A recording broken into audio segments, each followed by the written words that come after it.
Di antara yang diyakini madhab Malikiyah, ini saya baca saja teksnya. Jadi ada riwayat namanya, kalau Said Muhammad bahasakan itu Ataqoh Somadiyah. Kalau di Indonesia kadang orang bilang Al-Ataqoh Al-Kubro, yaitu dengan membaca surat Ikhlas. Di sini jumlahnya hanya 100 kali, Qila 1000 kali. Tadi berapa semua? 700 juta ini sudah susuk banyak ini. Di sini hanya 40, riwayat lagi 100, 1000. Terus sampai tadi berapa? 800 juta. Wah, ini sudah susuk ini. Itu anak cucu sampean pasti masuk surga itu kalau gitu. Ini saya baca, ini kitabnya Said Muhammad ini. Suratul Ikhlasi wal Itqu minan nar. Akhrajat Tabrani fil Kabir an Fairuz Ad-Dailami wa wa Ibnu Uftin Najasi. Waqad khadaman Nabiyya sallallahu alaihi wasallam. Orang ini jadi khadimnya Nabi. Qala Rasulullah sallallahu alaihi wasallam, "Man qara'a qul huwallahu ahad mi'ata marratin fi shalat ghairiha kataballahu lahu bara'atan minan nar." Ini hanya berapa ini? Mi'ata marrah. Berarti kalau satu orang itu cukup 100. Tadi sudah untuk 7 turunan tadi, untuk orang berapa? Ya, untuk 7 turunan cukup. Untuk 7 turunan. Nah, sudah susuk ini, sudah susuk ini. Aduh, ribet ini. Nah, ini tak cari pembenarannya, ini supaya keren. Ini di halaman 188 Abwabul Farad. Warwa Ibrahim bin Muhammad Al-Khiyari fi fawaitihi an Hudzaifah marfu'an. Man qara'a qul huwallahu ahad alfa marratin faqad ishtara nafsahu minallah. Berarti 100, ada riwayat lagi 1000. Nanti tak carikan lagi yang berapa? 1 miliar mungkin. Jangan banyak-banyak. Nah, ini saya baca ya. Wa hadzal adatu huwa al-ma'rufu bi ataqatis somadiyah. Wa qad nassa jama'atun mutaakhiril malikiyah ala istihbabi ataqatis somadiyah. Wa haddu ala qiraatiha wa istimaliha. Minhum Asy-Syaikh Abdus Salam Al-Asmar sak terus ini. Jadi kullu haula'i istahabbu ataqatas somadiyah ma'atirafi ba'dihim kal misnawi bisyidati du'fi hadisiha i'timadan ala anna hadha minal fadha'il allati yutasahalu fiha faman sa'a yasta'milaha roja'a khusulama fiha fala ba'sa bidzalik ala syarti alla ya'taqida thubuta dzalika anin nabi sallallahu alaihi wasallam hatta la yaqa'a fil kitsbi alaihi. Jadi intinya itu silahkan Anda bikin jumlah sesuai versi Anda. Yang penting Anda jangan kampanye kalau itu perintah Kanjeng Nabi Muhammad sallallahu alaihi wasallam. Karena kalau kamu atasnamakan Nabi kemudian jumlahnya sampai 800 berapa? 800 juta, berarti Nabi mengajarkan masyaqqah pada umatnya. Jadi cukup yang riwayat itu di sini hanya 100 sama 1000. Jadi kalau jumlah tadi untuk 7 apa? Turunan. Jadi kamu harus ditutup dengan doa, ya Allah, semua itu bukan untuk saya tapi untuk 7 turunan. Tolong catat ya Allah. Karena itu. Jadi artinya gini loh ya, orang Indonesia yang sering mempraktekkan ataqoh somadiyah itu bukan tanpa dalil. Ternyata dalam mazhab Maliki, saya masih ingat ketika mbah saya kandung, bapaknya bapak, asmane Mbah Nur Syam, itu wasiatnya minta dibacakan 4.000. Yang baca pas itu ya bapak sama anak-anaknya. Dan kemudian alhamdulillah zaman akhir itu mulai agak ngawur. Kalau ada acara itu wong liya kon maca anake mlebu metu gak melok maca. Itu keliru, saya jamin itu keliru. Saya sering kalau mimpin di rumah, kalau yasinan di tonggo-tonggo kok anaknya gak maca, saya keluar. Bapakmu wong liya kon maca, kata saya gitu. Jadi itu menurut saya itu yang jelas. Saya sampai ngisi begini, yang ada riwayatnya itu idza mata ibnu adam in qata amaluhu illa min salasin shadaqatin jariyah au ilmin yuntafa'u bi aw waladin sholihin yatullah. Itu tidak ada di hadis au kiyayin sholihin yatullah. Yang ada itu awaladin apa? Sholihin. Jadi anaknya harus ikut, kalau tidak usah, kata saya. Akhirnya anaknya udah wedi, nggih Gus nggih. Akhirnya tak kei jagung paling akeh, kula mendet sithik. Wong aku ra anake kok. Kadang-kadang enggak, orang lain baca buahnya, anaknya mau mlebu metu mau enggak no tamu mbek rokokan. Itu harus ditobatkan itu. Keliru itu. Karena nasnya bukan auqiyayin sholihin tapi awaladin sholihin. Ini bukan provokator, ini memang ya seperti itu.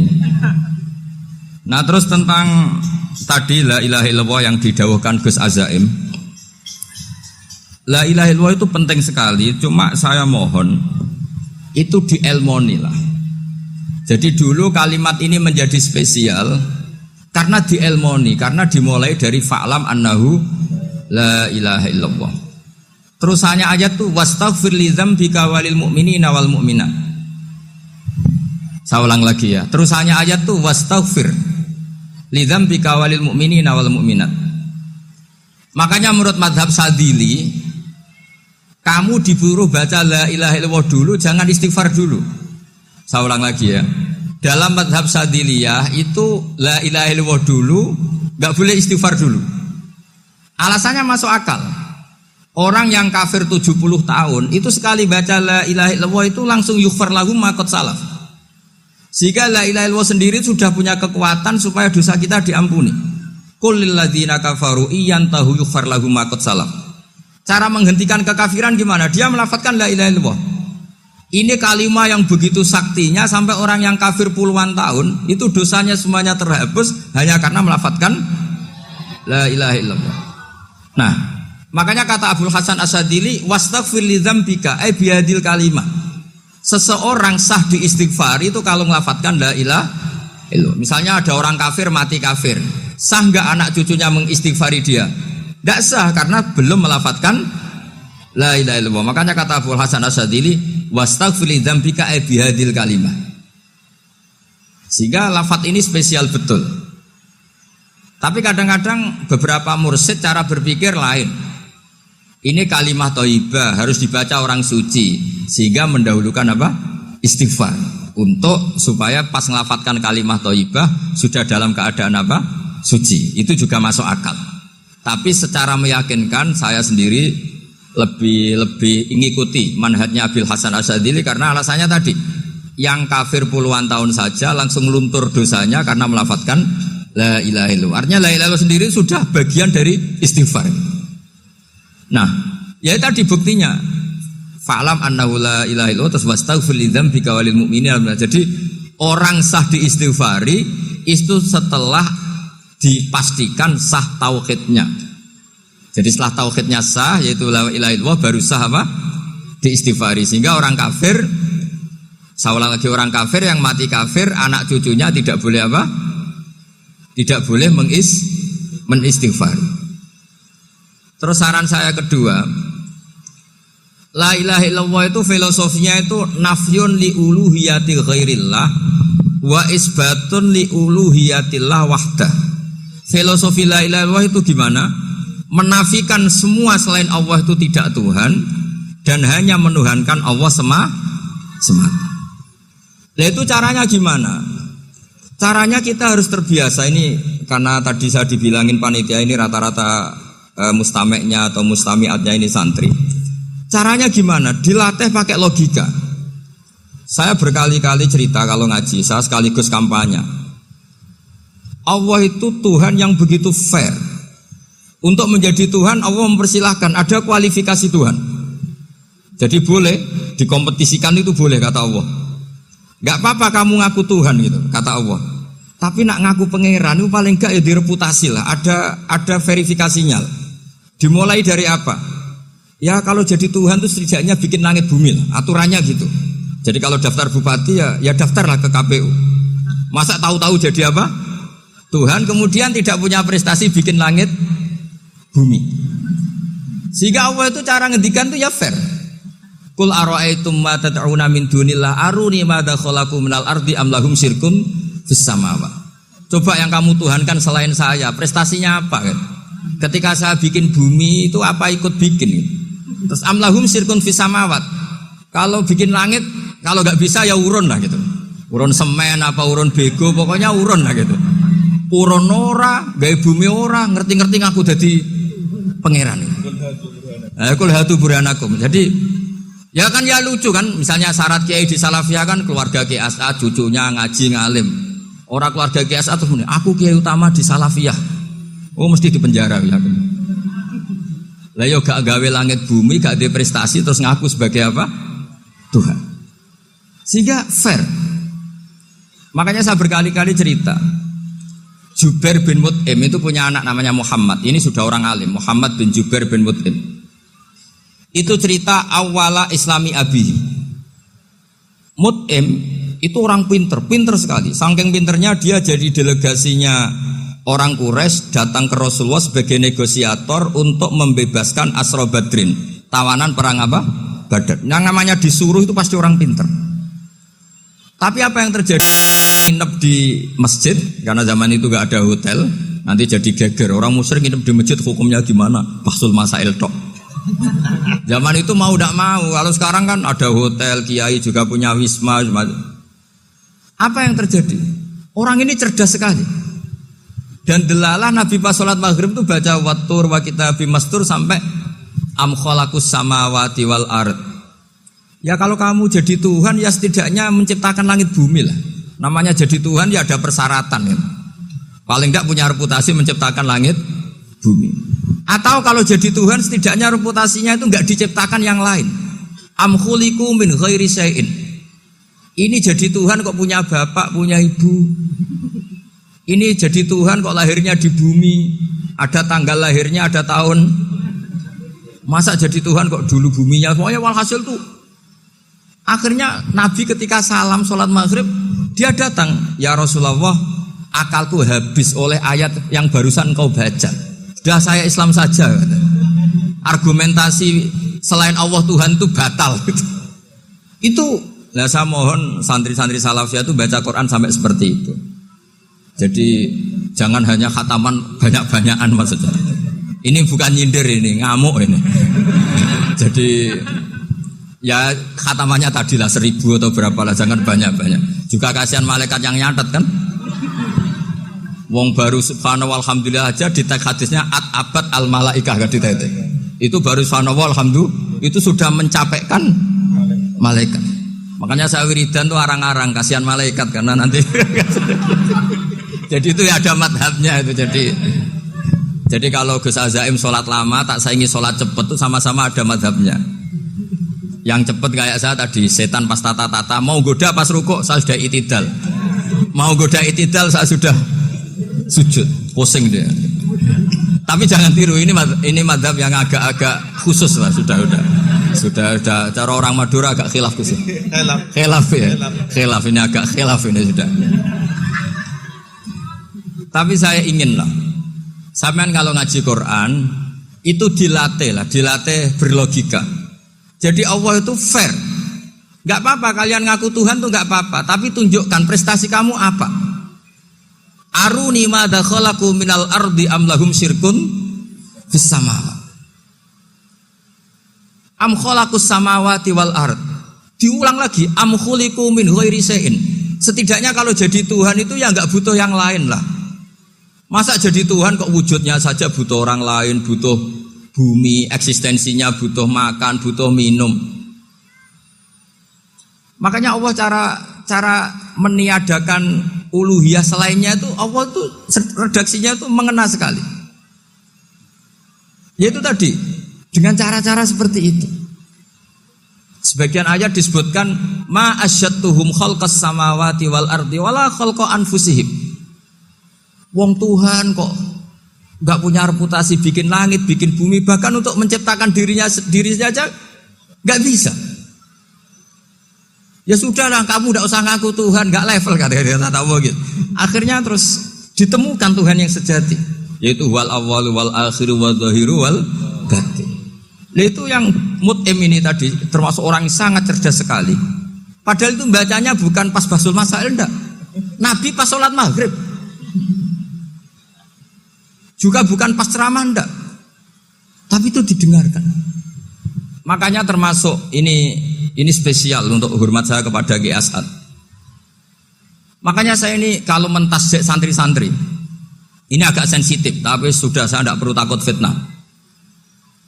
Saya termasuk kenapa saya ingin jadi ahli tafsir, tentu yang membentuk itu Mbah Maimun dan bapak saya. Bapak saya itu hafal Quran kayak hafal Fatihah, saking senengnya Quran itu. Mungkin bisa kamu saingi itu. Itu adalah orang kafir itu bisa paham Quran. Itu sangat menyinggung saya.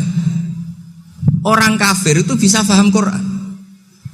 Ketika Umar Islam itu karena mendengar apa coba? Mendengar apa? Quran. Dan itu masih kafir apa sudah Islam? Masih kafir karena kalimat-kalimat yang di Quran itu begitu jelas wal kitabil mubin sehingga didengarkan orang kafir pun tuh ngefek. Makanya ketika Umar datang ke saudari putrinya kemudian dengar Toha ma anzalna alaikal Quran apa? Litasqa itu dia terus iman. Begitu juga Mut'im. Itu ketika dengar Nabi baca surat At-Tur ya langsung iman. Makanya kata Ibnu Jarir At-Tabari, kamu jangan pernah bilang gini, syaratnya faham Quran itu harus alim, harus gini. Lah nanti berarti orang kafir punya alasan di depan Allah, ya Allah, engkau ngandani kami dengan Quran yang enggak bisa difahami kecuali alim dulu. Lah saya alim gimana? Enggak pernah mondok. Mondok gimana? Saya kafir. Jadi artinya gini loh, kata Ibnu Jarir At-Tabari, Allah tidak mungkin mengatakan gini, ifhamil Quran bima la fahmalaka. Quran itu harus kamu fahami. Sementara orang kafir karena lafadznya Quran khusus gak bisa memahami. Makanya Quran itu dibaca. Itu banyak orang kafir yang menjadi muslim karena mendengar apa? Al-Quran. Padahal kafir. Nah termasuk tadi Muhammad bin Jubair bin Mut'im ini itu menjadi Islam ya karena mendengar Quran. Padahal dia saat itu masih apa? Kafir. Karena tadi logika misalnya nggak paham secara lafadz Arab. Sekarang misalnya nyuwun sewu ada orang ateis. Saya pernah didatangi seorang ateis yang nggak percaya Tuhan. Saya mau Islam Pak Ba, asal Anda bisa menjelaskan Tuhan itu siapa. Coba Quran dibaca secara makna, tidak secara lafadz tapi secara makna. Begini misalnya, ada orang ateis datang ke saya, Pak Ba, saya mau Islam, asal Anda bisa menjelaskan Tuhan itu siapa. Terus saya tanya, ini ngajak goblok-goblokan apa pinter-pinteran kata saya. Terus dia jawab, ngajak pinter-pinteran Pak, saya ini doktor katanya. Maksudnya di akademiknya dia doktor, mungkin jurusan matematika atau apa, tapi di ketuhanannya jeblok. Terus tak tanya, kalau ini ada kertas, kamu suka ada rumusnya apa suka ada? Ya suka ada rumusnya. Kenapa ada kertas? Ya karena ada yang bikin. Nah kira-kira berstatus membikin atau membuat itu sesuatunya mewujud apa enggak? Ya pasti mewujud lah, pasti ada. Ya sudah, anggap Tuhan itu adalah sebab dari semua yang ada. Masa alam yang seperti ini, langit dan bumi ini maujudat, kemudian kamu katakan khalaqahal adam, bahwa alam raya yang maujud ini diciptakan oleh ketiadaan. Ya juga, berarti Tuhan itu ya. Ya itu yang namanya Tuhan. Lah mulai dulu kiai-kiai ngomong gitu kan saya Islam katanya. Jadi kiai-kiai itu kadang-kadang kalau dakwah pokoknya KBU digawe Tuhan. Beda dengan dakwanya orang-orang mantek. Orang-orang mantek itu kan nggak pernah nyebut Allah. Ini alam hawadis, labuda min muhdis. Meskipun mereka, nah muhdis ini menurut Islam namanya Allah. Tapi sebetulnya kan nggak langsung bilang Allah. Jadi tak kasih tahu, alam raya ini mewujud nggak? Ya mewujud Pak. Bisa nggak sesuatu yang nggak ada menjadi faktor wujudnya yang ada? Ya nggak bisa, namanya nggak ada itu nggak bisa jadi faktor. Nah itu hebatnya ulama-ulama kita ketika mengenalkan Allah itu siapa? Zat yang wajibil wujud. Jadi kita ini kalah pinter ulama-ulama dulu. Ya alhamdulillah kalahnya sama ulama dulu. Kalau kalah sama ulama sekarang isen lah. Jadi ulama dulu sudah pinter. Pasti pertanyaan dasar manusia, hadil maujudat itu man khalaqaha, siapa yang menciptakan? Kalau kamu langsung jawab Allah atau Tuhan, mereka pasti tidak nerima. Ya jawab saja, hadil maujudat mesti khalaqaha maujudun. Nah berhubung maujud ini berstatus pencipta, harus super. Lah super ini oleh ulama disebut wajibul wujud atau musabbibul asbab, yang oleh Islam dinamai Allah. Tapi kita langsung ngomong Allah, mesti aja bingungkan kan bagi yang bingung maksudnya. Ya saya mohonlah kalimat-kalimat la ilaha illallah itu diamatilah, diresapi sampai seperti penjelasan saya ini, sehingga punya kualitas ilmu. Karena syaratnya memang fa'lam, harus punya kualitas apa? Ilmu. Ilmu itu apa? Ma'rifatus syai' ala ma huwa alaih. Mengenal sesuatu sesuai detail-detail sifatnya sesuatu itu. Misalnya kalau Allah sudah jadi Tuhan, ya harusnya qabla kulli syai'. Masa Tuhan sama yang dituhani wujudnya dulu yang dituhani. Ditemukanlah sifat awal atau qadim. Makanya benar Gus Azaim tadi, kalau sudah bertauhid harus hafal akidah berapa khamsin. Dimulai apa? Wujud. Kenapa harus dikatakan wujud? Karena alam raya ini kadung maujudat. Hadhil alam maujudun. Masa maujudun khalaqahul adam? Masa maujudat khalaqahul adam? Nah itu yang disebut am khuliqu min ghairi syai'in am humul khaliqun. Jadi saya semohon-mohonnya cobalah tradisi-tradisi lihat baru ayat ini dihidupkan lagi sehingga kita baca Quran itu sekaligus menjadi orang yang sangat argumentatif. Karena Quran adalah qul falillahil hujjatul balighah. Dilatih. Jangan bosan dilatih. Makanya kalau saya baca ayat-ayat seperti itu cek fair Allah itu. Fair betul. Enggak apa-apa saya punya pesaing kata Allah, tapi yang imbang dong. Pas aku gawe langit ya bantulah atau ada langit tandingan lah kira-kira gitu. Kalau saya bikin bumi ya ada bumi. Nah misalnya sekarang orang Cina bikin matahari, materinya dari mana coba? Dari yang sudah ada sekarang kan? Tetap saja agak ikut bikin kan? Tapi kalau Allah bikin langit bumi minal adam minal wujud. Kalau mereka paling rekayasa yang sudah wujud diotak-atik. Nah harus sampai seperti itu. Sampai kata Gus Azaim kul hatu apa? Burhanakum dan. Jadi ini cara-cara kita untuk menguatkan iman.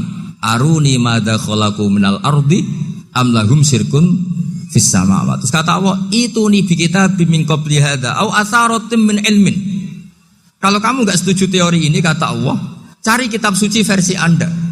Aturan jadi Tuhan itu apa coba? Ya tetap saja semua kitab suci akan mengatakan di mana-mana Tuhan itu pencipta langit dan bumi. Jangan yang lahir di bumi jadi Tuhan. Jangan Lata Uzza jadi Tuhan. Jangan karena sakti jadi Tuhan. Nah ini di sini pentingnya ilmu balaghah, ilmu mantek yang alhamdulillah di pondok-pondok kita masih diajari. Makanya kata mantek sebetulnya ilmu akal hanya menemukan hadil maujudat khalaqaha maujudun. Nah yang wujud ini siapa? Ya wajibul wujud. Nah kemudian Islam menamai ini Allah Subhanahu wa ta'ala. Makanya ulama dulu itu kalau ngendikan Allah itu siapa? Zat sing wajibul wujud. Itu filosofinya luar biasa. Karena dengan seperti ini bisa menafikan teori ateisme bahwa alam raya ini diciptakan oleh ketiadaan. Makanya saya bilang tadi ngajak goblok-goblokan apa pinter-pinteran gitu. Lah nek ngajak goblok-goblokan yang ini hadhil maujudat khalaqahal adam. Terus kita goblok bareng. Loh iya kan barang maujud diciptakan yang tidak maujud. Wong ora wujud kok mempengaruhi sing wujud. Ya monggo nak goblok bareng kata saya. Akhirnya, kok Gus, saya ini dokter masa kamu ajak goblok? Ya sudah pinter saja kata saya. Alhamdulillah karena debat kecil ini dia menjadi nyaman lagi dengan apa? Islam. Memang saya tentu nggak bisa disalahkan doktoralnya karena di ilmu yang selain apa? Teologi gitu. Tapi kan polanya dia pasti pinter. Makanya ini sekaligus mengingatkan anak-anak lah. Kecakapan menjelaskan itu harus dilatih karena di antara kelebihannya Quran itu wal kitabil apa? Mubin, yaitu kitab yang punya kemampuan menjelaskan. Ini yang terakhir saya beri contoh. Terakhir ini penjelasan Quran. Dulu orang kafir itu cara berpikir itu begini, Muhammad, urusan kita ini banyak, problem kita banyak. Masa iya urusan yang banyak ini cukup dengan satu Tuhan? Kalau problem banyak ya Tuhannya harus banyak. Ada Tuhan pohon, Tuhan hujan. Ya kayak Cina itu ada Dewi Kuan Im keberuntungan, ada yang sial, yang pokoknya diurus yang banyak lah. Maka mereka bilang aja'alal alihata ilaha wahida inna hadza la syai'un ujab. Ini aneh urusan banyak kok Tuhannya satu ini aneh lah. Tapi Nabi secara sabar dan yang diomongnya orang kafir. Tidak anak Mahatali, orang kafir. Jadi nanti kalau anak Mahatali gak paham Quran kebangetan orang kafir saja paham. Akhirnya Nabi secara santai, secara rileks memberi penjelasan gini. Kalau Anda menjadi buruh, kalau orang Arab dulu bilang abdan. Kamu suka enggak punya majikan banyak, perintahnya beda-beda, semuanya memaksa kamu untuk nurut. Sama punya majikan satu yang baik. Ya enggak suka lah Muhammad kalau majikan saya banyak, semuanya berhak merintah saya, enggak enak. Majikannya satu saja. Terus kata Nabi, Tuhanmu itu majikan kamu. Kalau Tuhannya banyak, kamu bingung. Nanti perintahnya banyak. Akhirnya mereka paham. Dan itu segampang itu Allah memberi penjelasan. Daraba wa masalah rojulan fihi syuraka umutasyakisuna wa rojulan salamal lirojul. Hal yastawiyani masalah alhamdulillah. Langsung diberi analogi. Kalau kamu jadi buruh, punya majikan banyak yang perintahnya beda-beda. Kemudian jadi buruh yang majikannya satu, kamu milih mana? Ya milih satu Muhammad. Ya sudah. Kalau Tuhannya banyak, perintahnya banyak, kamu juga bingung. Langsung menjadi faham. Nah, ketika ada orang tidak ikhlas, Nabi cara memberi penjelasan juga gampang. Misalnya saya dikasih uang Gus Azaim 1 juta. Kemudian matur nuwun saya sama Pak Afif. Aneh enggak? Saya ini orang aneh enggak? Orang aneh enggak? Itu Nabi kalau mencontohkan orang tidak ikhlas gitu. Kata Rasulullah, orang tidak ikhlas itu sebagaimana orang beli budak. Min kholisi malih. Budak itu dibeli dari uangnya sendiri. Kemudian fa'amila hadal abdu, budak ini kemudian bekerja dan a'tohullatahu, hasilnya dikasihkan sama orang lain. Terus Nabi memberi percontohan, ayasurrukum ayyakuna abdukum kadzalik. Apa kamu suka kalau budak kamu seperti itu? Dulu orang-orang dulu kan beli budak untuk disuruh bekerja, terus disuruh setor apa hasilnya. Jadi budaknya kamu yang beli, yang biayai. Kalau sekarang mungkin gak ada budak, gini lah. Saya nyuruh Zaid, tak kasih mobil, tak kasih bensin, tak kasih uang jalan supaya narik angkot. Hasilnya disuruh ngasihkan saya. Ternyata dikasihkan orang lain dan matur nuwun sama orang. Kamu suka punya budak seperti itu? Ya tidak suka ya Rasulullah. Ya ibaratnya seperti itu. Bumi yang bikin Allah, nyawa kamu yang bikin Allah, semua fasilitas dari Allah. Kemudian kamu menyembah selain Allah. Segampang itu. Dan Nabi telaten sampai dulu yang mayoritas orang kafir menjadi mayoritas Muslim, dan semuanya tanpa paksaan, la ikroha fiddin, karena qad tabayyana rusdu minal ghayy. Nah, cara tabayyana gimana? Yaitu punya kemampuan menjelaskan. Wal kitabil apa? Mubin. Ini makanya saya mohon lah. Ini saya mohon semohon-mohonnya anak-anak ini kan kader-kadernya Mbah Samsul Arifin, Mbah As'ad, Gus Fawaid, sekarang Gus Azaim, semuanya harus punya kemampuan wal kitabil apa? Mubin. Sehingga diantara sifatnya Nabi itu fatonah, punya kecerdasan. Nabi itu gak pernah debat kalah itu, meskipun sudah terdesak gak pernah kalah. Pernah Nabi itu ngendikan la adwa wala tiarata, tidak ada penyakit menular. Ada orang yang mungkin kurang suka iseng, ada onta yang sudah gudiken dijejerno sama yang waras, ternyata yang waras jadi gudiken. Akhirnya Nabi diundang lah kira-kira gitu. Ya Rasulullah, kata engkau gak ada penyakit menular. Tapi ini unta yang gak gudiken tak jejerkan yang gudiken ikut gudiken. Berarti kan menular. Nabi santai jawab, faman jarrobal awal. Lalu yang pertama gudiken ketularan siapa katanya. Wah kalau ini asli Nabi, ya sudah seperti itu. Jadi ngiranya dia menang karena yang gudiken pertama nulari yang kedua. Ternyata Nabi tanyanya lagi, faman jarrobal awal. Yang gudiken yang pertama siapa? Oh ini asli ya maksud saya itu. Jadi Nabi itu gak pernah kalah. Karena Nabi punya apa? Fatona. Jadi saya mohon, ya tadi makanya ini efeknya tuh khatamannya gak boleh banyak-banyak ya. Maksud saya kalau musim khataman ya gak apa-apa, khataman banyak-banyak. Tapi kalau gak musim khataman ya musim-musim tadabbur gitu. Tapi kalau ini musim khataman ya monggo lah. Cuma saya kok kasihan malaikatnya tadi itu kok. Ya ngoten mawon, minta maaf. Assalamualaikum warahmatullahi wabarakatuh.